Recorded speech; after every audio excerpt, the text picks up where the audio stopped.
So, use of a microscope in spine practice dates back as far as 50 years ago.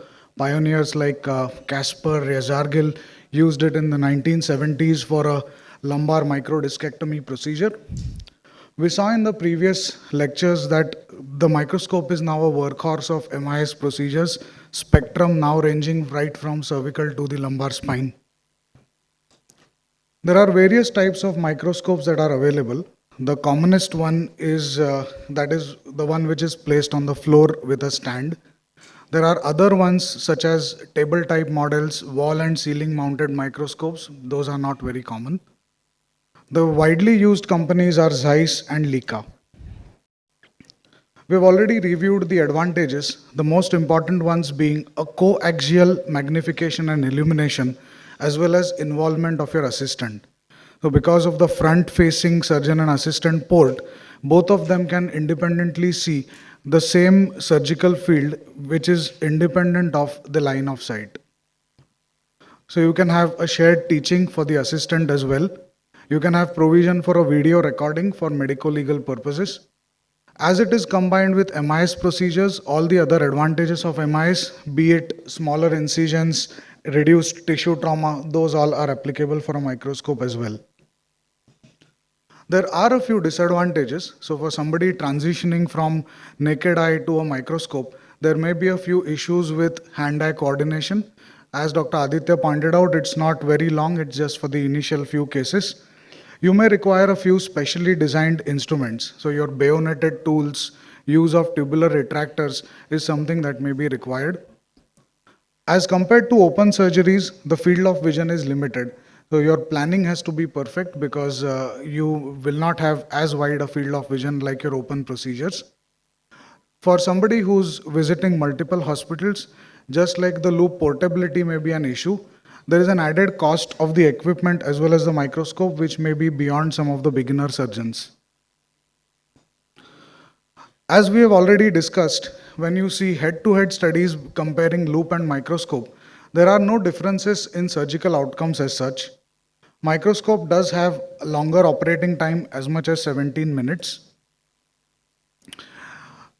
As compared to the previous studies, now there are studies which have conclusively proven that risk of surgical site sepsis does not increase when you introduce a microscope. There is one disadvantage while combining it with navigation. Sometimes it may be within the line of sight of your navigation probe, and that is potentially an advantage for the exoscope because exoscope is quite compact, so you do not have to remove it or it may not impair your navigation.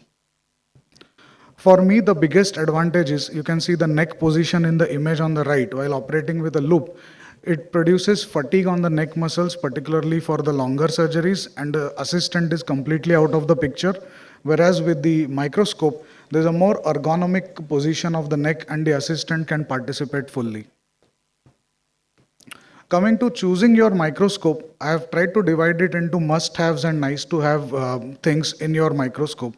So the most important part is the optical system. The optical system should have at least 2 binocular heads, so one for the surgeon, other for the assistant. There should be an eyepiece where the interpupillary distance can be adjusted. There are various lenses that are available. For spine surgery, a focal length of 300 to 400 mm is usual. Again, there should be a provision for a sterile adjustment of the intraocular distance so that you can change it during surgery as well. The surgeon and the assistant port should face each other so that you can switch positions during surgery without wasting time. These binocular heads should have provision for tilting so that you can vary it as per the height of the operating field. One important thing is your working length. So you should have a good distance between the table and the microscope. A lot of these MIS instruments have guide wires as well, so they should not be hampering your workflow. The zoom lens system should ideally be motorized so that you do not spend much time on it. In terms of illumination, xenon, LED, cold light sources are better as compared to halogen.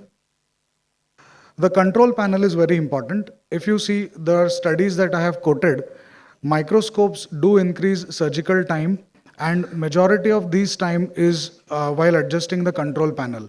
So literature shows that surgeons while doing microsurgical procedures spend 25% of the time with the control panel. So some of the higher end equipment has foot control focusing. So you should have a good control panel to adjust your magnification, zoom, and focus. Next comes the coupling. So the advanced systems have electromagnetic coupling of the optical system with the stand. That provides like a free floating movement in all axes, and it's very easy to adjust. Ideally, your microscope should also have video recording. So if you're in a teaching institute, you find some rare finding, you want to document it, as well as for medico legal purposes, provision for video recording makes your life easy. So in my practice, apart from some of the corporate hospitals which have higher end microscopes, I also operate in some of the smaller setups wherein microscopes may not be there.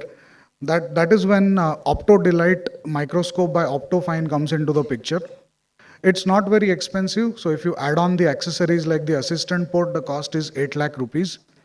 The beauty of this microscope is it weighs only 90 kg, so there's a stand and the optical system, it can be dismantled into 3 pieces and can be set up wherever you're operating.